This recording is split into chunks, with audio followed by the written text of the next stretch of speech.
Kenya yomi sama, hanga yomi jibban farfama. Ti'an sudan kan saganta kenya saganta da'wati khanin isini aferu wallahi alladhi la ilaha ghayruh أستاذ حكيم حسن فليتفضل مشكورا ومجد. الله أكبر. الحمد لله والصلاة والسلام على رسول الله وعلى آله وأصحابه أجمعين. أما بعد، أعوذ بالله من الشيطان الرجيم. بسم الله الرحمن الرحيم. رب اشرح لي صدري ويسر لي أمري واحلل عقدة من لساني يفقهوا قولي. أحييكم بتحية الإسلام الخالدة رمزاء آمان وعنوان السلام. السلام عليكم ورحمة الله وبركاته. duraan dursee sagantaan tun akka akkanatti bareeddee argamtu warra tattaaffii godhe jazaakumullahu khayran wa baarakallahu fiikum wa rafa'allahu qadrakum isinin jechuufadha. eegasi abbaa keenya fadiilati sheekh waddoktor abdusalaam khadiir matta'ahu allahu bisihati walaafiya, eegasi ustaaduna alfaadil kamaal shamsuu matta'ahu allahu bisihati walaafiya waan rikogniishina jedhamu waan dubbataniif jecha obboleetii teenya xiqqoon san eenyu jettaniin as jala isiniin baaboo rabbiitu jira. ani huccuu bareedduu fadheetiin dhufe nuti boo kaawiyyaas godhadhe. aboo intalti san eenyu jette ka aboo rabbiin intala san umrii nu haa dheereessuga. aboo gorsa fixee bar isin ilillii isiitiin kan nu fadheef walii quudhaa hin jenne wallaahi gorsa ajaa'ibaati jettee jechuu fadheeti. eega abbaan keenya ustaadi keenya kabajamaan rikogniishina jedhan gaafa tokko rabbiitu jiraaboo an nama gatii qabuu miti waa takka isiniif haa joobo aboo gutakkaa sallu ala nabi. waan duraan miidiyaa irraa narraa beetan numa argattaniin sodaatin ustaada wajji bar wala agarree jirraa bar ustaadun alfaadil arra dura wala agarree wallaa gaafa san akka ammatti hin fammasniin saaboo fi gaafa sanis ammas takkaan ja'aboo akka ustaada keenya kabajaa qabu kaamil shamshuu kanatti xiqqoo qallaan ture amma borcee cufaan baase maatti cufu. eessatti wala agarre ni beetaa yaa ustaadun almubaarak baankii oromiyaa ga tadirree dhawaa eeba isi waliin deemnee cufaatu nyaata cufaatu orbiititti hojii nyaanneera. footoo isiitillee ragaan hin qabaas keessa jirti abshee sin garsiisa.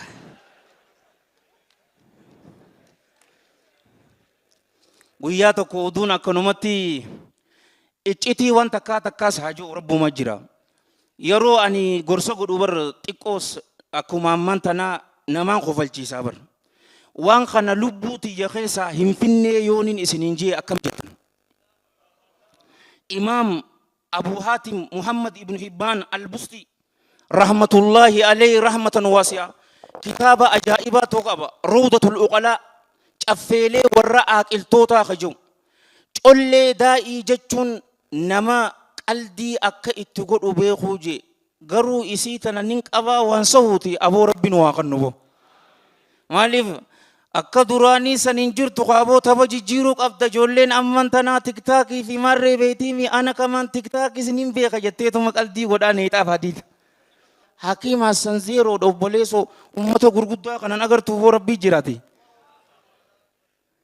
ahbaabii fillaa takka taha wal jaaladha. anillee waa hedduu takkaatu na dhaggeeffame wallaahi muhaadaraa hedduu takkaan dhaqe.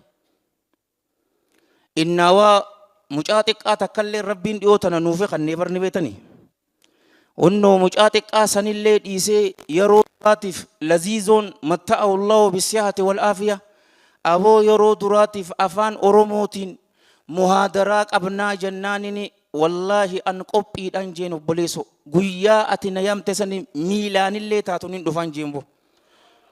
aboo deem miilaan maalii dhufta xayyaaraan si finnee si galchinaa jeeboo wandaa taamiin jeen akkas taatus.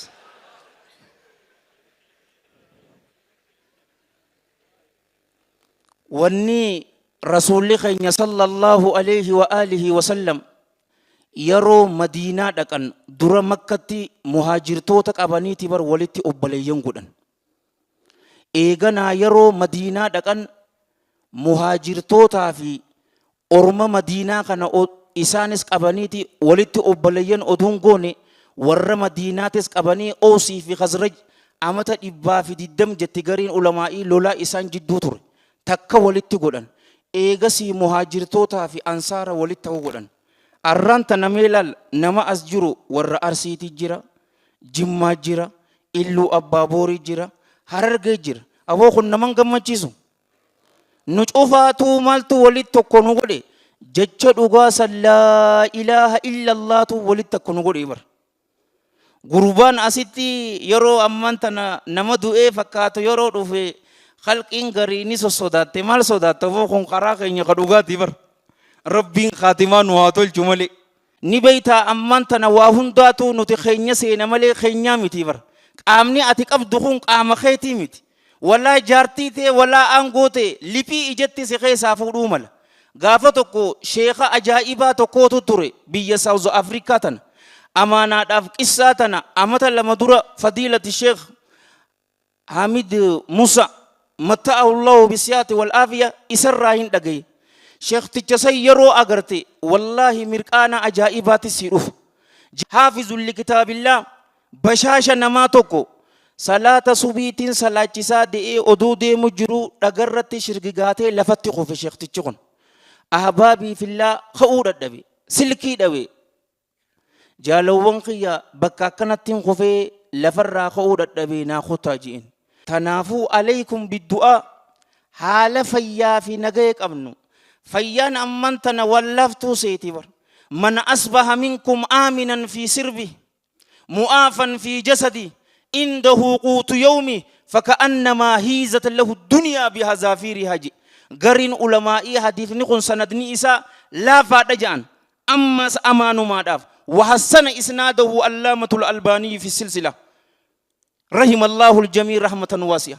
نمني إسنير غنمت تبر حال فياك أبون ماتي إسات هوري إسات حواس إسات سيني قامني إسا فيا نغي غدما خطي حركي إجتي ندلي ديو بليسو وان قلب إسا خاران تنا نكبا قلب أراتي متي خامتا ميقا قم نبو بليسو نتي. Akka nama addunyaa tana mogolee isiitiin arkateeti namni addunyaa mogolee isiitiin arkate rabbii isaa galatoonfachuun qabu. Ta dura du'aa'ii godhuuna lammada ammoo rabbii keenya galatoonfachuudhaan imaamun nawawiin xayyaballahu tharaa Allahan jalla jalaalu yeroo qananii takka namaaf haara yoomse galatatti haajamte ijatee haraamirraa qabnaan ati rabbi galatoonfattee bar.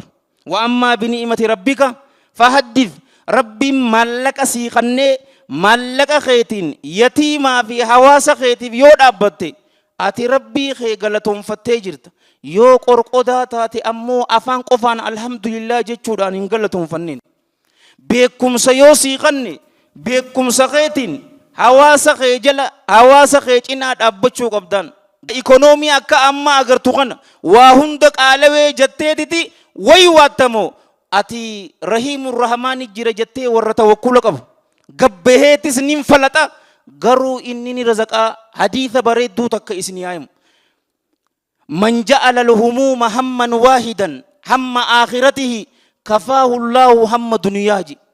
Man ja'ala al-humuuma hamman waahidan namni yaadawwan isaa yaada takko godhe hamma aakhiratihi yaadni sanuu yaada aakhiraa ni beekamte beekamtii ta'e eenyuuf beekamte? Daayispooraa fi shamara biyya arabaa xam godhuuf beekamte? Wallaa isaatun naa kanne isumaaf haa deebitu obboleesso. Eega isaan naa kanne mokkam isumaaf haa deebitu beekumsa sii kanne lubbuu teetirraa wallaalummaa dhabamsiistee hawaasa keetirraa dhabamsiistamoo beekumsa qabduuni ulamaa'ii rabbaanii daa'ii saadiqoota itti arrabsita.